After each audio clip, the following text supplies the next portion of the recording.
TV live ইন্ডিয়াতে আপনাদের সবাইকে স্বাগতম। আমার কাছে একটা নতুন দিন মানেই নতুন গল্প।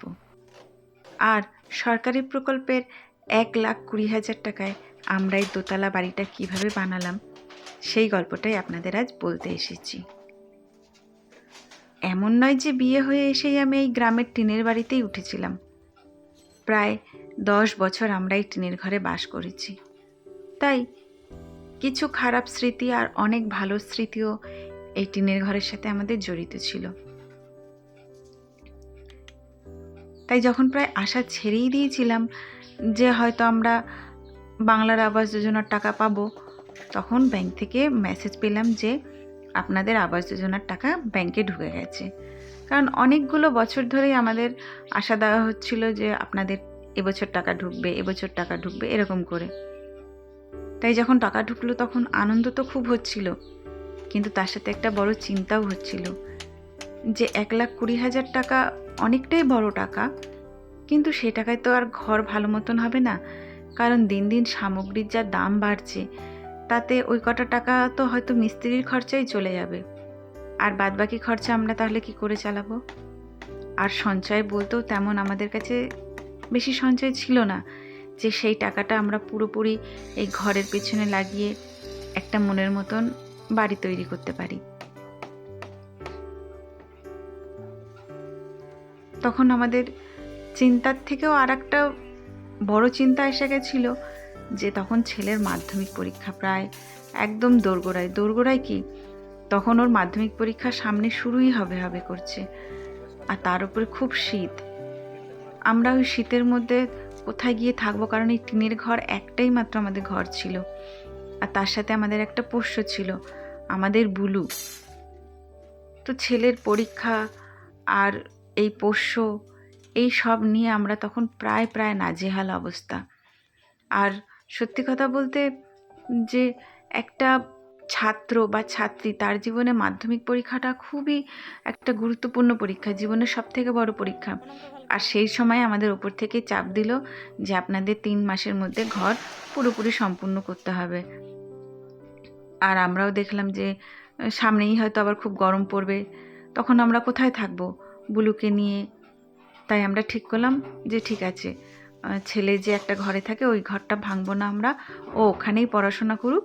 আর আমরা পাশে আমি একটা মুরগির ঘর করেছিলাম টিনের, সেই মুরগির ঘরটাতে আমরা গিয়ে থাকা শুরু করলাম। কিন্তু একদিকে তো এই সমস্যাগুলো মিটলো, কিন্তু সবথেকে বড় সমস্যা ছিল টাকা আমরা কোথায় পাবো? তখন আমার যে লক্ষ্মী ভাণ্ডারের টাকাগুলো ঢুকতো, সেই টাকা যতটুকু জমা ছিল আমি ওর বাবাকে বললাম এইগুলো তুমি নাও। তারপর আমি স্বনির্ভর গোষ্ঠীর সাথে যুক্ত আছি, তাদের বলে সেখান থেকেও একটা বেশ মোটা টাকা আমরা লোন তুললাম। মানে বিপদের জন্য যা কিছু সঞ্চয় ছিল সেগুলো আমরা সব ঘরের পেছনেই লাগালাম। তো এই তো গেল একদিক দিয়ে মানে অর্থ কীভাবে আমরা জোগাড় করেছি, কিন্তু এই অর্থ দিয়েও তো পুরো ঘর হবে না। তাহলে আর খুব বেশি ধার দেনাও আমরা করতে পারবো না, কারণ সেগুলো শোধ করারও ব্যাপার আছে। আর ইনকামও সেরকম নেই যে লোন নিয়ে আবার উপরন্ত ধার নিয়ে সব আমরা শোধ করতে পারবো। তাহলে এবার দ্বিতীয় বিকল্প আমাদের কাছে ছিল যে এবার আমরা পরিশ্রম দিয়ে কতটা অর্থ সঞ্চয় করতে পারি, বা পরিশ্রম দিয়ে কিভাবে অর্থের অভাবটা আমরা কমাই। পয়সা বাঁচানোর জন্য ওর বাবা একটা মিস্ত্রির কাজ শুরু করলো। মানে যতগুলো মিস্ত্রি নেওয়ার কথা ছিল তার মধ্যে একটা মিস্ত্রি কম নিয়ে সেখানে ওর বাবা কাজ করলো সেই মিস্ত্রির পরিবর্তে। এভাবে হয়তো সামান্য কিছু পয়সা বাঁচত। আর তারপরে যখন মিস্ত্রিরা কোনোদিন আসতো না, তো সকাল সকাল আমি কাজ করে, মানে যা সংসারে কাজ থাকতো সেই সব কাজকর্ম করে আমি তারপর ওর বাবার সাথে হাতে হাতে কাজ করতাম। এই হয়তো একটু বালি এনে গিয়ে রাখতাম বা ইটগুলো এগিয়ে দিতাম, এরকম টুকিটাকি অনেক কাজ ছিল যেগুলো হয়তো এখন কথা বলতে গিয়ে আমার মনে নেই। আর ছেলে তো পড়াশোনা করেও ওর বাবার হাতে হাতে কাজ করতো। এই যেমন রাতে টিউশন পড়ে এসে হয়তো ঢালাইয়ের রডগুলো বাঁধতে হতো, কিংবা যেদিন ছুটি থাকতো বা বিকেলে কখনো সময় পেলে সেও আমাদের সাথে সাথে হাতে হাতে কাজ করতো। তাছাড়া তো আর কোনো উপায়ও ছিল না। আর আমরা মিস্ত্রিদের সম্পূর্ণ খাওয়া দাওয়ার ব্যবস্থা বাড়িতেই করার চেষ্টা করলাম। ওরা যদি বাড়িতে খায়, মানে আমরা যেরকম খাওয়া দাওয়া করি আমাদের সাথেই যদি দুপুরের খাওয়া দাওয়াটা করে নেয়, তাহলে ওদের বাড়ি যাওয়ারও সেরকম তাড়া থাকতো না, কারণ ওরা আমাদের পাশের গ্রামেই থাকতো। বাড়ি যাওয়ারও তাড়া থাকতো না, আর সেই হিসেবে কিছুটা সময়ও বেঁচে যেত। ওরা অনেকটা সময় ধরে কাজ করে দিত। মানে ওরা যদি 3টে-4টের সময় যাওয়ার কথা থাকতো, ওরা আরও সন্ধ্যা অবধি কাজ করে দিত। আর মিস্ত্রিগুলো খুব ভালোও ছিল, ওরা অনেকটা ধরে ধরে কাজ করে দিতে কাজটাও খানিকটা এগিয়ে যেত আমাদের। আর এক দিক থেকে আমরা পয়সা বাঁচানোর চেষ্টা করেছি। মানে পয়সা বাঁচানোর তো নয়, মানে কম খরচ করা যায় যেভাবে, যে আমরা যেটুকু দরকার তার থেকে অনেক কম খরচা করেছি। শুধু বাড়িটার একদিকটা, যেটা মূল টিনের বাড়িটা ছিল আমাদের একটা রুম, সেইটা আমরা ভেঙে করেছি। আমাদের যে বারান্দাটা ছিল সেই বারান্দাটা আমরা কোনো রকম ভাঙিনি, ওইটার ওপরে টিন ছিল, টিনই রেখে দিয়েছি। বাথরুম যে ছিল বাথরুম সেরকমও রেখে দিয়েছি। আর ছেলের যেহেতু পরীক্ষা ছিল, ওর একটা ছোট ঘর ছিল, সেটাও আমরা ভাঙিনি।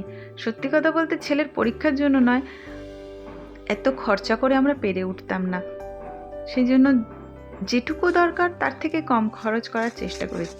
শুধু যে বারান্দাটা আমার রান্নার জায়গা ছিল, মানে আমার বারান্দা আর রান্নার জায়গা একসাথে, বারান্দাটা যে রান্নার জায়গা ছিল সেটা টাইলস লাগিয়ে নিয়েছিলাম। এই 10 বছরে রান্না করতে করতে জায়গাটা তেল কাস্টে হয়ে গেছিলো, তো টাইলসটা বদলে একটা নতুন লুক দেওয়ার চেষ্টা করেছিলাম, এই আর কি। আর একটা পয়সা বাঁচানোর চেষ্টা হয়েছে যে ইলেকট্রিকের কাজ ওর বাবা যেহেতু কিছুটা জানে, তাই যখন ঘর কমপ্লিট মানে পুরোপুরি হয়ে গেছে, তখনও ছেলেরও মাধ্যমিক শেষ হয়ে গেছে, তো বাবা ছেলে মিলে দুজনে ইলেকট্রিকের পুরো কাজটাই করেছি। এইভাবে ছোট ছোট জিনিস আমরা চেষ্টা করেছি। পয়সা তো লেগেছি, চেষ্টা করেছি পরিশ্রম দিয়ে পয়সার অভাবটা একটু পূরণ করার। কিন্তু সত্যি কথা বলতে সব তো আর সেরকমভাবে হয়নি। আজও ঘরটা রং করে উঠতে পারিনি, কারণ রং করতে যা খরচ, থাক, সামনেই ছেলের উচ্চ মাধ্যমিক পরীক্ষা, অত খরচ করে দরকার নেই। তো এইভাবেই ছোট ছোট জিনিস মানে আমরা করে পরিশ্রম করে আমাদের এই ঘরটাকে তৈরি করেছি। দোতলা হয়তো নামে হতে পারে, কিন্তু এতেই আমরা খুশি, যেমন হয়েছে তাতেই আমাদের কোনো অসুবিধা নেই। রং হয়নি তো কি হয়েছে, ঘর তো হয়েছে। টিনের ঘর ছিল, সাপের তো ভয় ছিলই। এই ভিডিওটার শেষে আমি একটা ছোট্ট আমার যে নতুন ঘর হয়েছে তার বাইরে থেকে একটা ওভারভিউ দেখাতে চেয়েছি। পরে কখনো যদি সুযোগ হয় আপনাদের হোম ট্যুর করে দেখানোর চেষ্টা করব। এই টিনের ঘর থেকে দোতলা বাড়ি, এটা শুধু আমাদের কাছে বাড়ি বানানোর গল্প নয়, এই বাড়ির পেছনে অনেক বছরের সঞ্চয়, পরিশ্রম, আর আছে অপেক্ষা। এমন কোনো দিন যায়নি যখন আমরা নিজেদের মধ্যে এটা আলোচনা করিনি যে আমাদেরকে একটা বাড়ি হবে না, এই টিনের বাড়িতেই কি আমাদের সারা জীবন কাটাতে হবে। একটা নিম্নবিত্ত পরিবারের কাছে বাড়ি বানানো মানে শুধু ইট, বালি আর সিমেন্ট জোগাড় করা নয়। এই বাড়ি বানানোর পেছনে না জানি কত শখ চাপা দিতে হয়েছে আমাদের, কত চাওয়া পাওয়া ছেড়ে দিতে হয়েছে। কখনো কখনো হয়তো টাকার অভাবে আমাদের কাজটাও বন্ধ হয়ে গেছে। এই রকমভাবে আমরা আমাদের এই বাড়িটা তৈরি করেছি। আর সব মানুষের জীবনেই বাড়ির একটা স্বপ্ন থাকে, নিজস্ব একটা বাড়ি হবে, কিন্তু নিম্নবিত্তদের কাছে বাড়ি বানানো মানে একটা যুদ্ধ, আর আমরা সেই যুদ্ধ জিতেছি।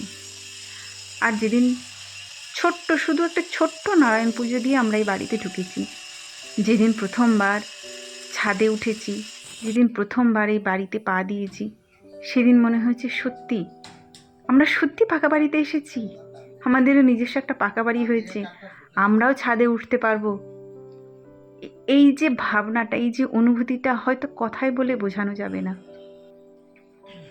যার হয়েছে শুধু সেই জানে। অনেক বকবক করলাম, ধৈর্য ধরে ভিডিওটা দেখার জন্য অনেক অনেক ধন্যবাদ।